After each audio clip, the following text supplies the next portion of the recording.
আজ দিনভর রাজনৈতিক নজরের আলোকপাতে ছিলেন সদ্য নিযুক্ত অস্থায়ী রাজ্য নির্বাচন কমিশনার আলাপন বন্দ্যোপাধ্যায়।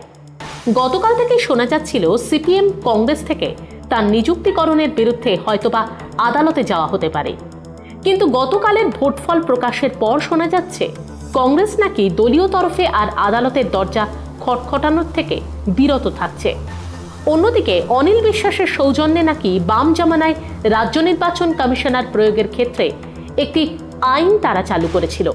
আইনটি অনেকটা এরকম: আকস্মিকভাবে রাজ্য নির্বাচন কমিশনার পদত্যাগ করলে বা তার মৃত্যু ঘটলে সেই স্থলে রাজ্য সরকারি কোনো আমলাকে অস্থায়ীভাবে বসানো যেতে পারে।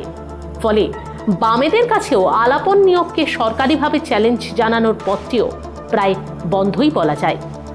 কিন্তু এই দুই দলেরই কিছু মানুষের একটি অলিখিত সংগঠন আছে, যার কাণ্ডারি বাম আইনজীবী তথা প্রাক্তন মেয়র বিকাশ রঞ্জন ভট্টাচার্য এবং কংগ্রেসের আইনজীবী নেতা অরুণাভ ঘোষ। তারা আজ কলকাতা হাইকোর্টের বিচারপতি দীপঙ্কর দত্তের এজলাসে আলাপন বন্দ্যোপাধ্যায়ের নিয়োগকে ৩ নম্বর ধারার ২ নম্বর উপধারায় বেআইনি বলে চ্যালেঞ্জ করে আদালতের শুনানির দ্বারস্থ হন।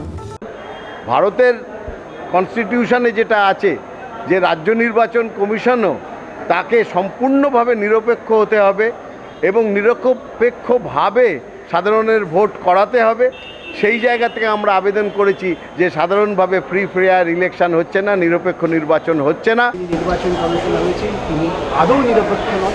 তিনি কোনো নথি খতিয়ে দেখার সুযোগ পাননি। এত মানুষের এত অভিযোগ।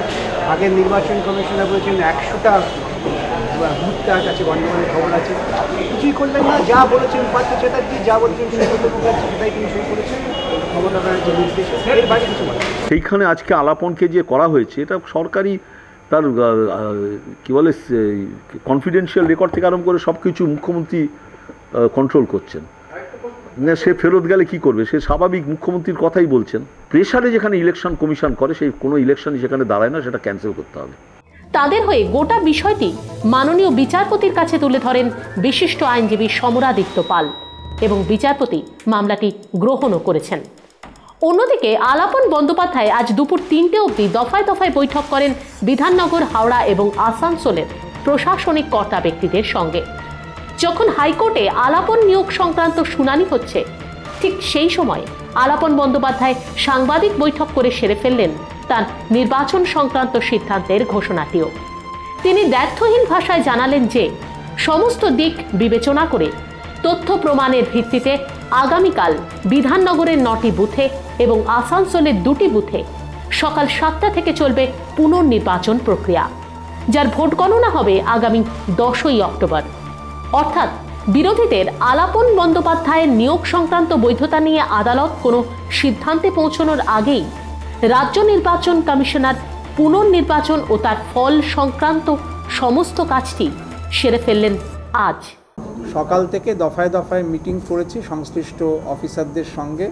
সংশ্লিষ্ট records, documents, both videographic as well as electronic মিডিয়ার তথ্য, প্রিন্ট মিডিয়ার তথ্য, যা যা ইলেকশন কমিশনের নির্দেশে ছিল, সুশান্ত রঞ্জন উপাধ্যায় যা অর্ডার দিয়ে গেছিলেন সেই মোতাবেক আমাদের মিউনিসিপ্যাল রিটার্নিং অফিসাররা, ডিস্ট্রিক্ট মিউনিসিপ্যাল ইলেকশন অফিসাররা, অবজারভাররা, স্পেশাল অবজারভাররা কি দেখেছেন সেটা নিয়ে আজকে আবার রিভিউড হয়।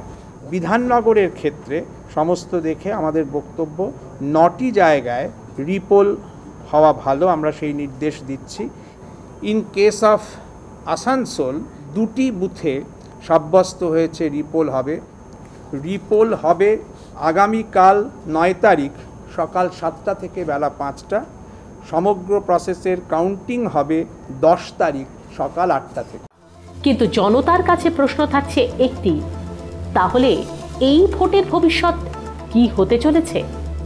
Bureau report, CTVN plus.